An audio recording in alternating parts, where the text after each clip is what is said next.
In this video, we will show how to measure the kinetics between the T-cell antigen receptor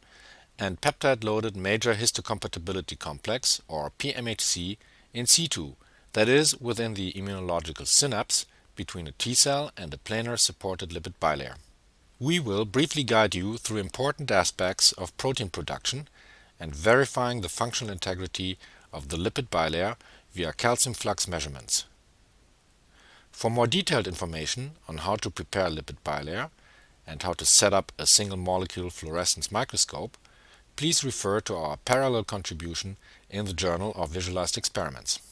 We will then explain in detail how to conduct and analyze Förster Resonance Energy Transfer measurements in bulk and on a single molecule level to deduce the kinetics of synaptic T-cell receptor pMHC binding.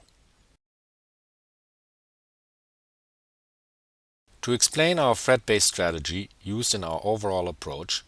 we start out with the crystal structure of the T-cell receptor, or TCR, here in blue, as it binds its antigen, the peptide-loaded MHC molecule, or pMHC, shown in yellow and red. We also introduce a single-chain fragment of the variable domains from a T-cell receptor beta-reactive antibody termed H57. For quantitative thread-based measurements, it is mandatory to label both the thread donor, in our case the single-chain fragment, and the thread acceptor, the pMHC, in a site-specific manner. This is feasible for recombinant proteins through the introduction of an unpaired cysteine,